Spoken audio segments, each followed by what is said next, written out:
লিটন কই যাস?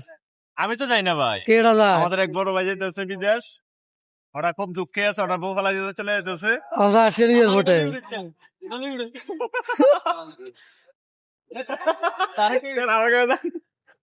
এটা তুমি ভিডিও করে না।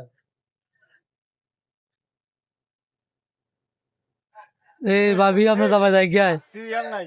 হ্যাঁ সিরিয়াল নাই, সিরিয়াল নাই। আলি ইয়া লাগে গেছে চলির লেগে এখন রাত পরে ঢুকছে আমরা এত সকাল নেই 2:30 বাজে। মানে ইয়ে হয়েছে না আর এটা সামথিং কিছু বাজে এখন।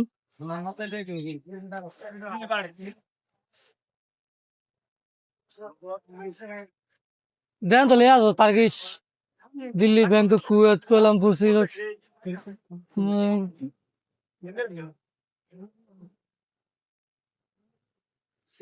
চেকিং আর লিয়া তার্কিশ এয়ারলাইন্স, ইউজ বাংলা, ওই যে তার্কিশ এয়ারলাইন্স ইস্তাম্বুল, সাতটা ঠিকই আছে। নাম্বার কত? ইয়া 1 নাম্বার গেট, প্রবেশ 1 নাম্বার গেট। না না বলেন ইয়া এটা ইয়া গাড়ির নাম্বারটা বিমান নাম্বার আছে। মোবাইল নাম্বার চাইতে চাইবে এই যে প্রথমে তার্কিশ এয়ারলাইন্স, আবার ফর টাইপ এয়ার ইন্ডিয়া, এই দুটোন তার্কিশ। এয়ারপোর্ট আজকে প্রচুর খালি, আর আমরা যেখানে দাঁড়িয়ে আছি এটা একটা বিচিত্রময় জায়গা। আমরা উপরে যে তোমার যাত্রী যাইতেছে, উপরে কেউ কাঁদে আর নিচে কেউ হাসে। আসলে এখানে আসলেই বোঝা যায় যে বিচিত্রময় একটা জিনিস। রাত ঠিক 2:40 যখন আমরা এই ভিডিওটা করতেছি, তবে ওই দিন অন্যদিন তুলনায় এয়ারপোর্টটা প্রচুর খালি। বাট আগের মতো একটু শৃঙ্খলা ফিরছে। আগে যেমন একটু গ্যাদারিং হতো, প্রচুর পরিমাণ মানুষ থাকতো, বাট আগের থেকে এয়ারপোর্টের পরিবেশটা একটু অন্যরকম। একটু দেখানোর চেষ্টা করলাম রাতের এয়ারপোর্টটা কেমন হয়। আপনারা দেখতেছেন এয়ারপোর্টের দোতলা থেকে ভিডিওটা, প্রচুর পরিমাণ নীরবতা, যেহেতু রাত প্রায় 3টার কাছাকাছি। এই টাইমটাতেই যাত্রীর চাপটাও অনেকটা কম, ভিতরে চাপটাও কম। আমরা দেখানোর চেষ্টা করতেছি আসলেই মানুষ, আমরা যারা পুরুষ আছি বিশেষ করে, সবাই আমরা প্রবাসীমুখী। প্রবাসী ভাইয়েরা এই গেট দিয়ে কবে বাইরেছেন দেশ থেকে, এখনো আসতে পারে না, কত বছর হলো। অবশ্যই যারা ভিডিওটা দেখবেন অবশ্যই তারা কমেন্ট করবেন কারা কারা প্রিয় মাতৃভূমিকে মিস করতেছেন। প্লাস এই এয়ারপোর্ট দিয়েই গেছেন, এই পথ দিয়েই, অত দেখুন দেশে আসতে পারেন নাই।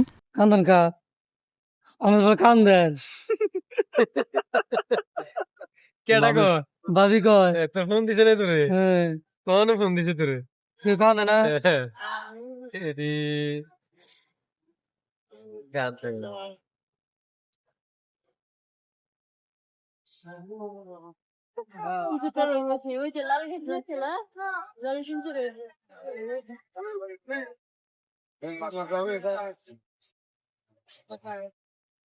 ওকে ইনশাআল্লাহ।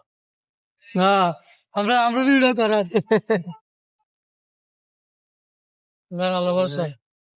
হাজা আল্লাহ বর্ষা যাও বন্ধ করেন, এটা একটু শুরু করে রাস্তা আজ চলবো, অসুবিধা নাই, যাও।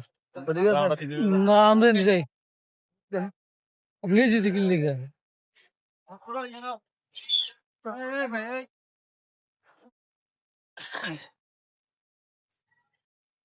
ইয়া পাসওয়ার্ড টিকিট হাতে নিলাম।